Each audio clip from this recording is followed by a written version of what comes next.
and they'll just give you the whole answer, Abs. I love that she spoke to the camaraderie of the team. That goes a long way in this sport as well. One of the many reasons I've stuck around for so long. But on to the men's side of the bracket, we have the Northern Loonies taking on the Golden State Retrievers. And the Loonies first onto the pitch. Names on this one to keep an eye out for. Certainly Ryan Santos played a part in that first match. He was very physical. Very physical. There he is on your screen putting that scrum cap on. He brought the physicality and then he brought that finishing power as well. Really on both sides of the ball, attack and defense. So look for him in the middle of the pitch. And you can't overlook people like Dan Norton, Marcus Tupuola, always in the mix as well. I thought Jacob, or as they say, Jax Hidalgo was also a standout earlier today. I like how he plays. He's ever involved. He finds himself doing a lot of work in the middle of the pitch, and that is one of the most tiring places to be. Golden State Retrievers take the field here, and they get a standing ovation from this hometown favored crowd. And certainly the names that we pointed out for you here, can't ignore Enosa and what he brings both offensively and defensively. And then it's Paul Scanlan for me, number 10. 100% agree. We spoke about him earlier. Just a magician in the middle of the pitch. He always has his eyes up. He has the ability to back himself, but also he identifies that space so well and can create or exploit it, whether by himself or for his teammates. Beautiful evening here in San Jose with you at PayPal Park. Mountains in the background. Left and right runway just across the way. And a beautiful setting and a little bit of a breeze kicking up right now. Temperatures dropped just a little bit, which is nice for these players. And the pitch that earlier was baked in sunlight now shrouded in a bit of shade, giving some relief during this near side. So maybe they favor the broadcast side of the pitch. That would go better for our eyesight up here as well. But it's stunning temperatures here, perfect conditions for some Rugby Sevens. And perfect to have you all along with us as the first kick off the boot of the Loonies will find its way into touch. So it just bounces in, so it will be a line out to the Retrievers just outside their own 22. So a long way to go for them. Lots of options here, but again, Paul Scanlan, the Samoan there, he's going to be in that second receiver position.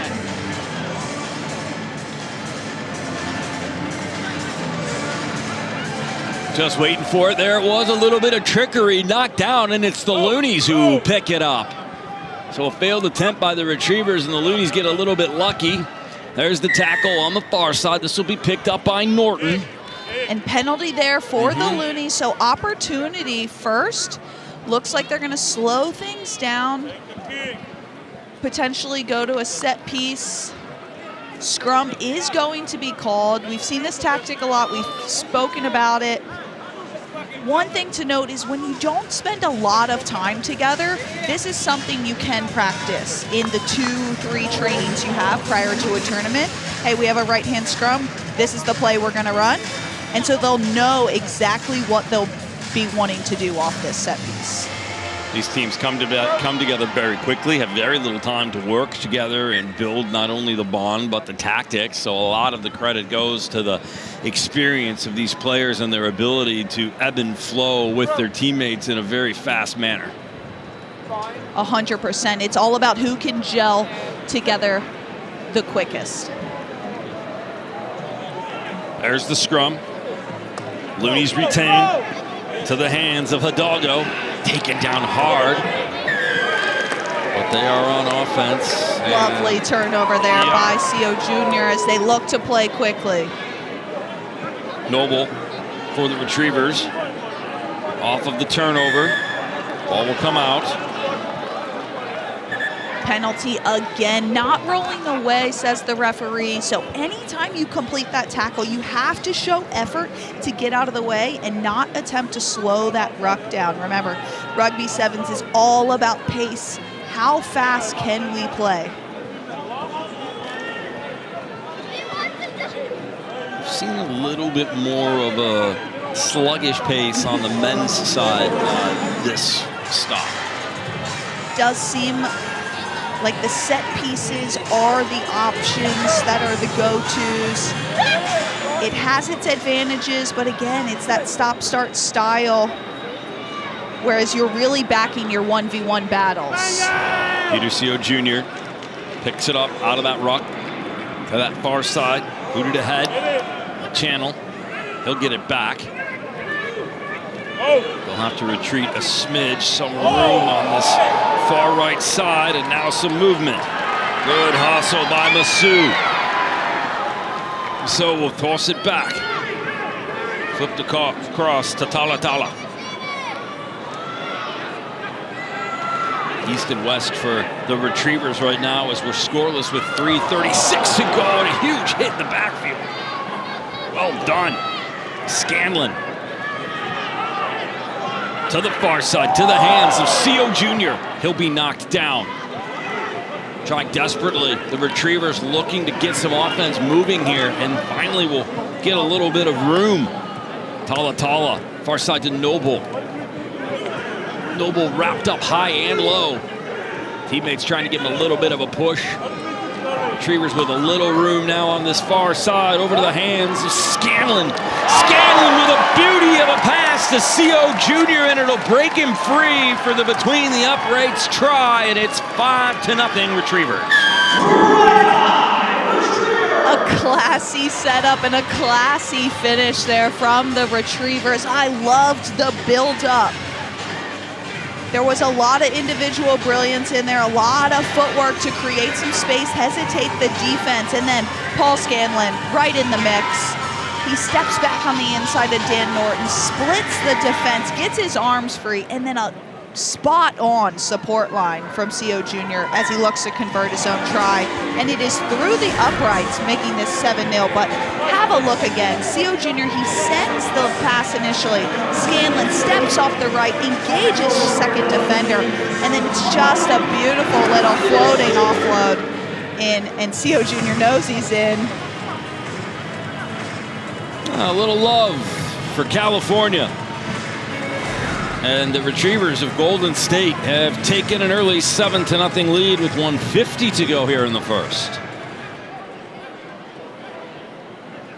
Received by the Loonies, who have some work to do now. Great turnover there from Adam Channel. Just low body position. So Retrievers back with ball in hand. Far side. Retrievers up the middle. Looking to punch a little bit more in here before the end of the first 7 minutes. Scanlan so shifty and quick, gets wrapped up, taken down. Ball comes free, nicely done to the hands of Sio Jr. again. Long back pass to Masoe. And Masoe breaks free with a juke, and he will find himself into the try zone right through the uprights. And at the 104 mark, it's 12 rip for the good boys. Who's a good dog. The Retrievers lead this one with just under a minute to go in the half.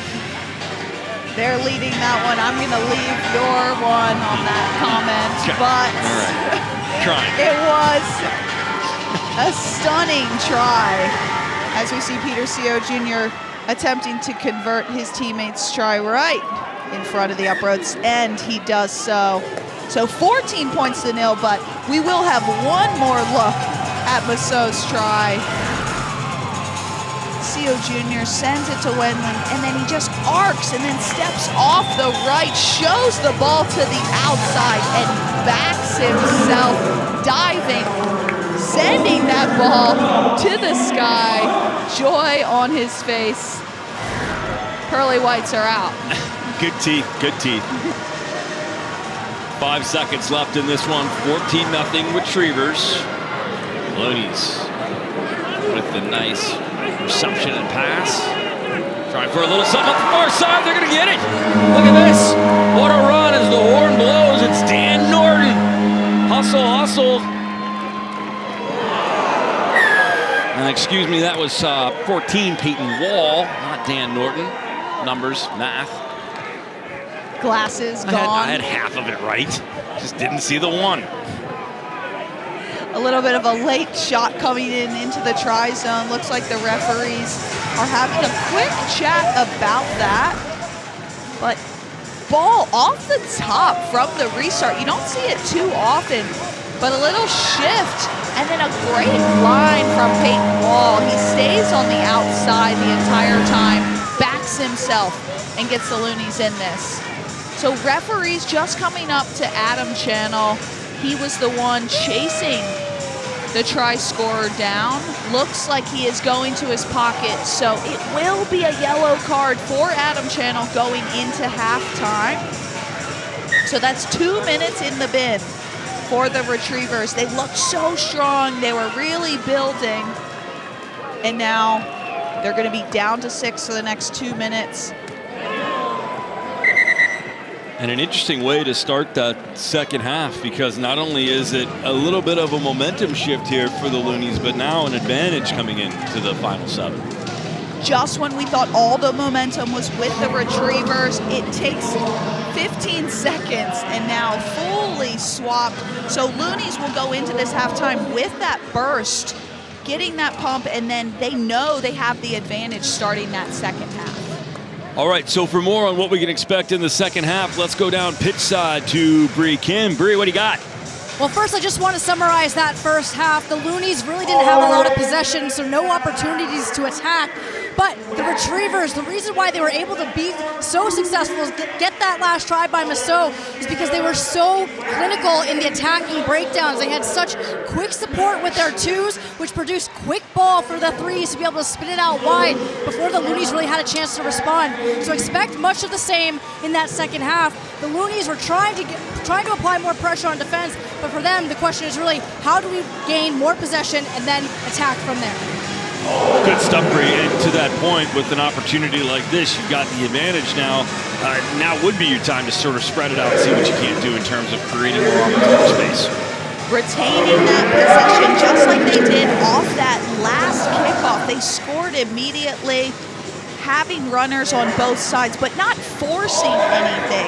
And I think whichever team can hold on to that ball, maintain it, build some pressure throughout these next 7 minutes. Just because the Retrievers have that yellow card, do not count them out. It's 2 minutes of hard work, and then hopefully back to that full complement.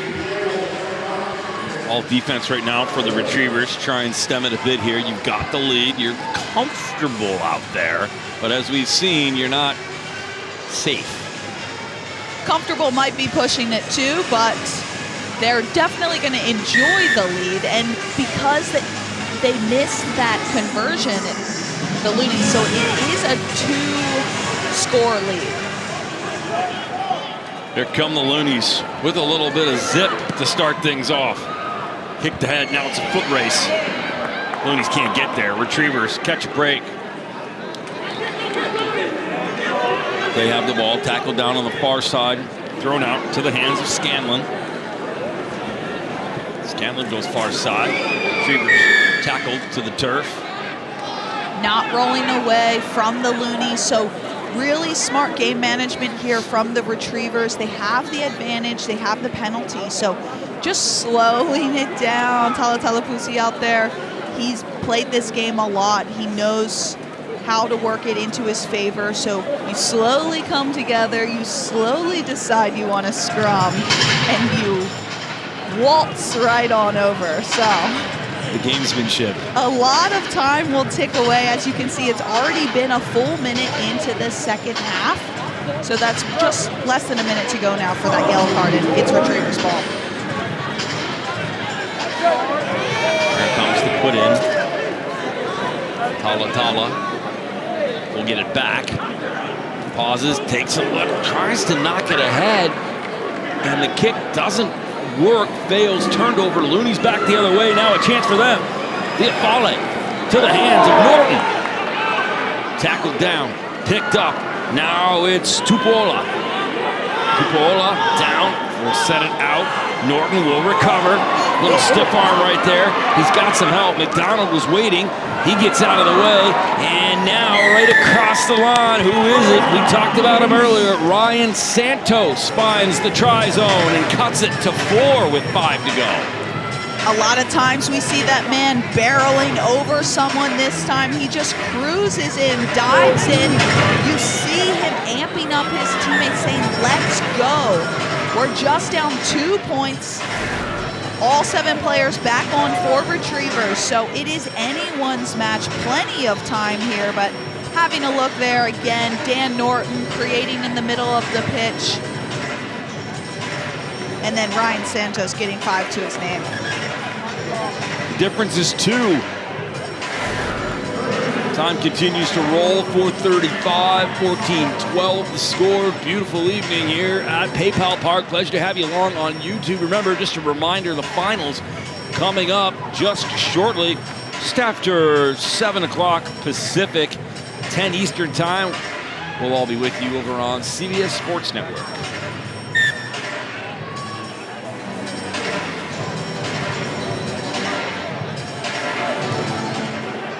There's the kick for the Loonies.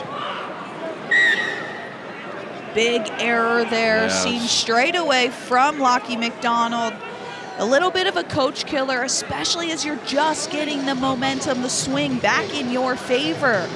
You then give that ball up. It's almost better to nudge it a little longer than you want and then just back your defense. Like you said, the coach killer errors are the ones that matter in a 2-point match like this. And they're mistakes that you look back on and you're like, we probably could have done that better and maybe the outcome changes. Definitely, and those aerials, it's such a huge part of the game. You want to kick that high-hanging restart so your own teammate can run under it and regain possession. But when it doesn't go the 10, it's just gifting that ball to the opposition and giving them this midfield scrum opportunity, which is a great striking platform. Anybody's match at this point. Who can throw it away? Who can win it? Out of the ruck to the hands of the retrievers and a little bit of space on that far side. Shane Barry tries to find the outside. Taken down and the attack is stalled. Have to move it back a bit. Masoe tries to find some room up the middle, but hits a sea of white. Ball will come out of that tackle, but quickly knocked down, and this was into the feet, and what a turnover this is. And the Loonies with a bit of a break. The pass was bad, and it went off the shins. Loonies trying desperately to get something moving, and they have numbers. To the far side, the man open on the outside. What a beautiful grab, and it is Hidalgo who finds his way across and taps it down for the pressure. And the try is good with 2:35 to go in the second half. Looks like referees are just having a quick consultation, making sure he's not in touch.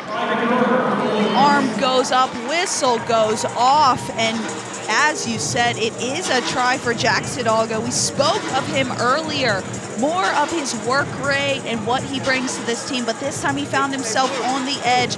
Beautiful ball, really simplistic play, just moving it through the hands, and he backs himself down touchline. Paul Scanlan just couldn't quite get there.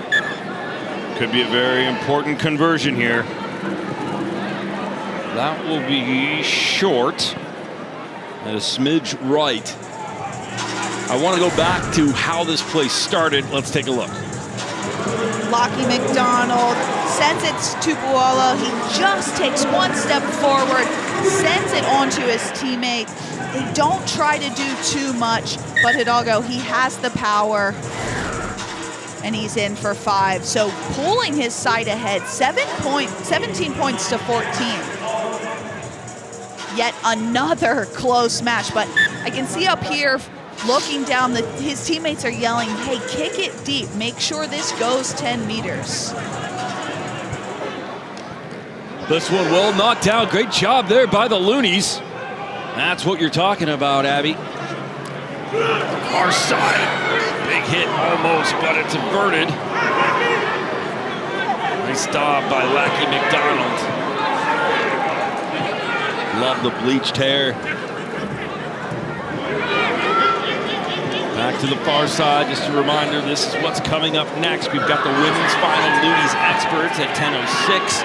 Eastern time, and then we'll have the experts and loggerheads at 10:31 for the men's final. Both of those matches on CBS Sports Network with myself, Abby, and Bree.